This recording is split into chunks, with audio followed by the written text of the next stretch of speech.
नमस्कार मेरे प्यारे दोस्तों, आप लोगों का स्वागत है हमारे यूट्यूब चैनल परीक्षा रिवीजन क्लासेज पर। प्यारे दोस्तों, ये रुक्मणी रेलवे विज्ञान 3200 प्लस वाले बुक का हम लोग रिवीजन कर रहे हैं। इसको परीक्षा से पहले 1 से 2 बार जरूर आप लोग रिवीजन करके जाइए। प्यारे दोस्तों, रुक्मणी की बुक से क्वेश्चन बचता है और वीडियो को लाइक शेयर जरूर कीजिएगा, सब्सक्राइब करना ना भूलिएगा, बेल आइकन को दबा लीजिएगा। और प्यारे दोस्तों, अगर कोई त्रुटि या कमी रह जाए तो प्लीज़ कमेंट करके ज़रूर बताइएगा। आवाज़ कम हो तो बढ़ा लीजिएगा। तो चलते हैं दोस्तों, हम लोग पहले क्वेश्चन के साथ शुरू करते हैं। हम लोग ये तीसरा सीरीज है। पहला क्वेश्चन है, किसी पदार्थ की प्रतिरोधकता इनमें से किस कारक पर निर्भर करती है? किसी पदार्थ की प्रतिरोधकता किस पर निर्भर करती है? तो तापमान पर निर्भर करती है। किस पे? तापमान पर। बी।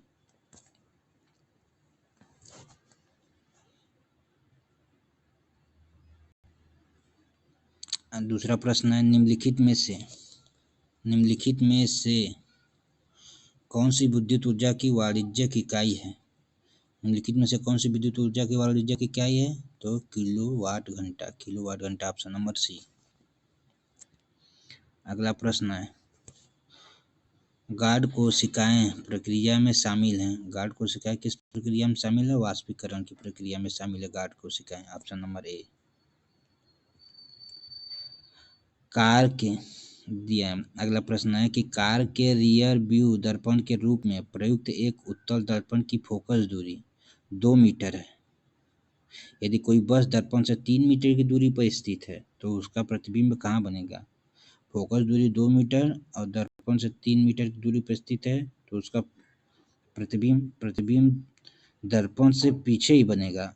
दर्पण के पीछे बनेगा तो लगभग 1.2 मीटर की दूरी पर। दर्पण के पीछे 1.2 मीटर की दूरी पर बनेगा। ऑप्शन नंबर सी।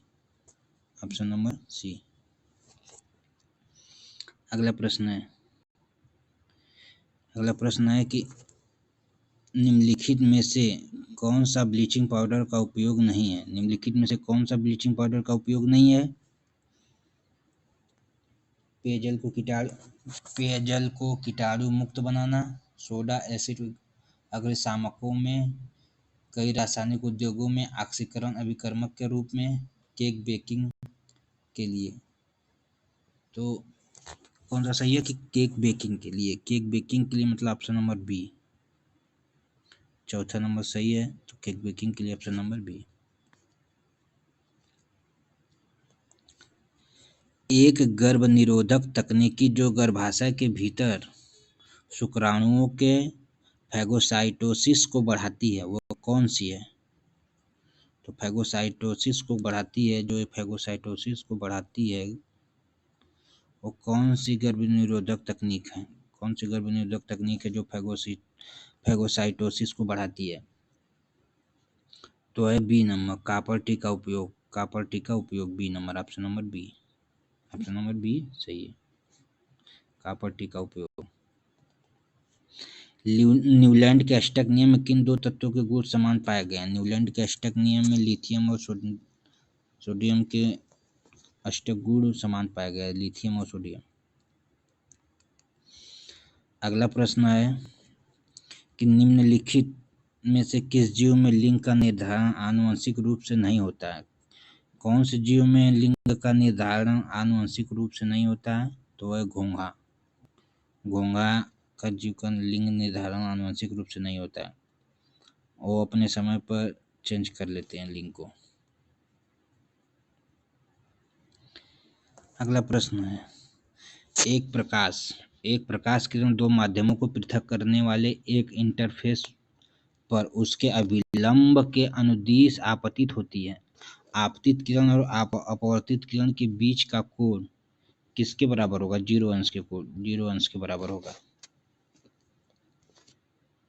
इंटरफेस पर उसके अभिलंब के अनुदिश आपतित होती है। इंटरफेस पर उसके अभिलंब के अनुदिश आपतित होती हैं तो 0 अंश का कोण बनेगा। अगला प्रश्न है, निम्नलिखित में से कौन सा कथन गलत है? इसमें से कौन सा कथन गलत है कि किण्वन की प्रक्रिया के लिए ऑक्सीजन आवश्यक नहीं है। दूसरा, श्वसन के प्रथम चरणों में पायरुविक अम्ल का निर्माण होता है। तीसरा, श्वसन के प्रथम चरण में ग्लूकोज का विघटन होता है। चौथा, माइटोकॉन्ड्रिया में ऑक्सीजन की सहायता से एसिटिक अम्ल का विघटन होता है। इसमें से कौन सा कथन गलत है? गलत है ऑप्शन नंबर डी कि माइटोकॉन्ड्रिया में ऑक्सीजन की सहायता से एसिड अम्ल का विघटन होता है, गलत है। अगला प्रश्न है,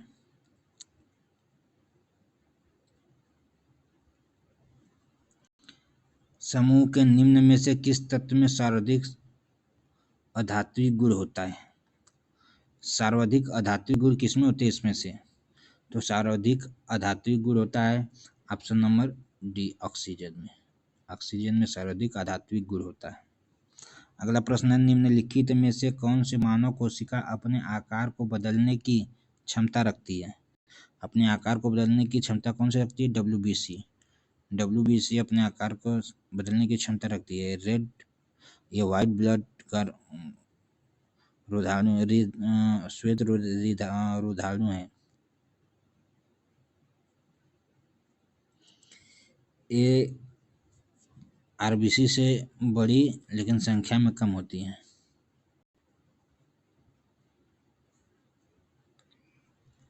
अगला प्रश्न है,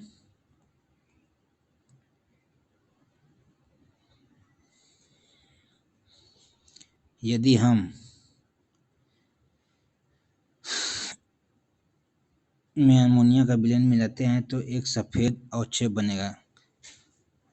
हम किसमें अमोनिया का विलयन मिलाते हैं तो एक सफेद अवक्षेप बनता है?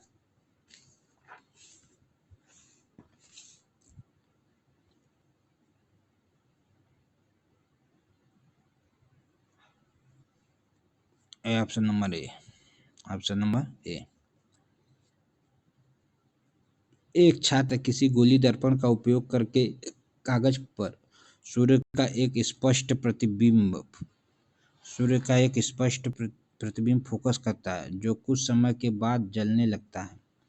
दर्पण के बारे में इनमें कौन सा कथन सही है और कौन सा दर्पण है? यह अवतल गोली दर्पण है, इसकी फोकस दूरी धनात्मक है, या अभिसारी दर्पण है? कौन सा सही है? तो इसमें से कौन सा सही है? इसमें से सही है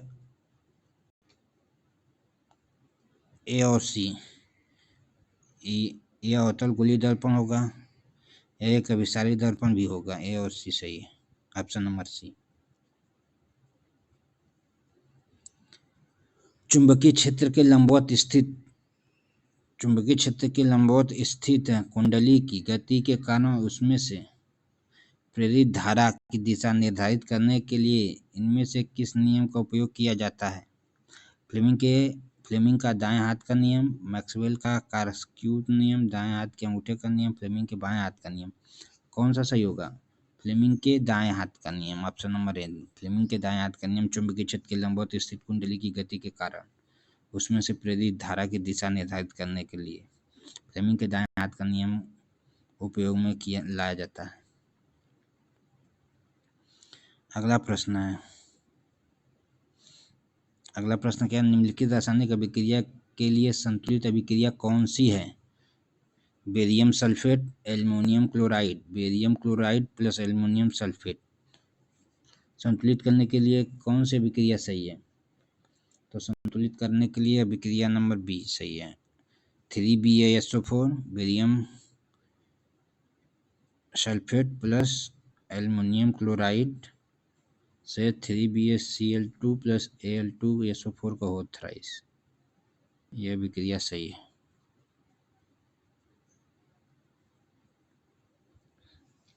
ऑप्शन नंबर बी। निम्नलिखित में से कौन सी स्थितियां संभव है? चुंबकीय बल रेखाएं एक दूसरे के समांतर हो सकती हैं? नहीं हो सकती हैं। चुंबकीय बल रेखाएं संकेंद्रित वृत्त हो सकती हैं? नहीं, समांतर हो सकती है, एक दूसरे को काट नहीं सकती हैं। चुंबकीय बल रेखाएं एक संकेंद्रित वृत्त हो सकती हैं? संकेंद्रित वृत्त हो सकती हैं।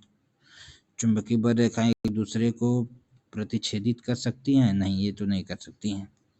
तो कौन सा सही है ऑप्शन नंबर? तो ऑप्शन नंबर सी, ए और बी, केवल केवल ए और बी। मानव वृक्क में वृक्काणु के नलिकानुमा भाग द्वारा आरंभिक निस्यंद से इसमें से किस पदार्थ का चयनात्मक पुनः अवशोषण कर लिया जाता है? तो किसका पुनः अवशोषण कर लिया जाता है? ग्लूकोज, जल, लवण और अमीनो अम्ल का। कौन सा? ऑप्शन नंबर सी, ग्लूकोज, जल, लवण और अमीनो अम्ल का। अगला क्वेश्चन है, दी गई द्विविस्थापन अभिक्रिया में ए और बी के स्थान पर क्रमशः क्या आएगा? दी गई द्विविस्थापन अभिक्रिया में ए और बी के स्थान पर क्रमशः क्या आएगा? ए और बी के स्थान पर क्या आएगा? यहाँ पर आएगा AgNO3 और KBr। AgNO3 और KBr, यही आएगा ऑप्शन नंबर ए। अगला प्रश्न है, रासायनिक समीकरणों को संतुलित करने की आवश्यकता क्यों पड़ती है? रासायनिक समीकरणों को संतुलित करने की आवश्यकता क्यों पड़ती है? स्थिर अनुपात को नियम को संतुष्ट करने के लिए, द्रव्यमान संरक्षण के नियम को संतुष्ट करने के लिए, अभिकारकों और उत्पादों के उन द्रव्यमानों के अनुपात को दर्शाने के लिए जिनमें ये अभिक्रियाएं करते हैं, अभिकारकों और उत्पादों के उन आयतनों को दर्शाने के लिए जिनमें ये अभिक्रिया करते हैं। कौन सा सही होगा? ऑप्शन नंबर बी, द्रव्यमान संरक्षण के नियम को संतुष्ट करने के लिए। Option number B. फिर से देख लेते हैं हम लोग, रासायनिक समीकरणों को संतुलित करने की आवश्यकता क्यों पड़ती है? द्रव्यमान संरक्षण के नियम को संतुष्ट करने के लिए। तो प्यारे दोस्तों, प्लीज़ लाइक जरूर कर दीजिएगा, शेयर कर दीजिएगा और सब्सक्राइब ना किए हो तो सब्सक्राइब करके बेल आइकन को दबा लीजिएगा। दोस्तों, कोई त्रुटि हो तो प्लीज़ कमेंट जरूर कीजिएगा, हम लोग कमेंट का इंतज़ार करेंगे आपके। अगला प्रश्न है,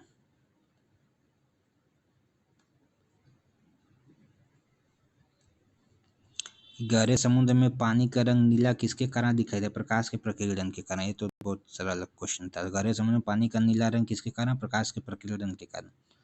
जब धूल कण या जल की बूंदों से प्रकाश टकराता है तो अपना उसमें प्रकीर्णन हो जाता है, प्रकाश में प्रकीर्णन होगा। उसी प्रकीर्णन के कारण जिसका तरंगदैर्ध्य अधिक होगा वही दिखाई देगा हमको, तरंगदैर्ध्य। अगला प्रश्न है, दो तार ए और बी एक ही पदार्थ से निर्मित हैं और उनकी लंबाइयां समान किंतु अनुप्रस्थ काट के क्षेत्रफल भिन्न भिन्न है। यदि तार ए का प्रतिरोध तार बी के प्रतिरोध के 16 गुने के बराबर है तो तार ए और तार बी के अनुप्रस्थ काट के क्षेत्रफलों का अनुपात कितना होगा? अनुप्रस्थ काट के क्षेत्रफल का अनुपात कितना होगा? तो होगा 1/1 का। 16 गुना है तो एक गुना 16 गुना तो 1/16। ये तो सरल क्वेश्चन था। आज का लास्ट क्वेश्चन है, निम्न धातुओं को अभिक्रियाशीलता के अनुसार अवरोही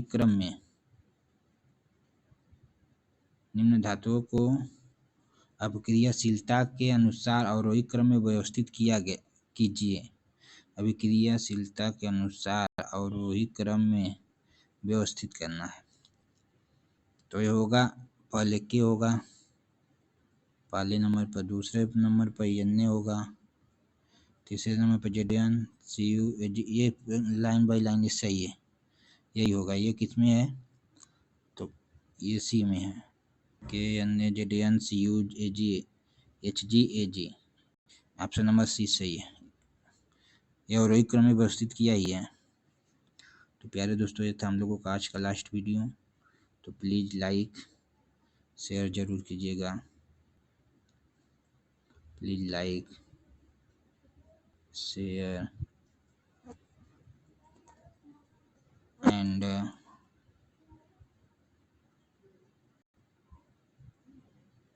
सब्सक्राइब जरूर कीजिएगा प्लीज़ दोस्तों। Thank you.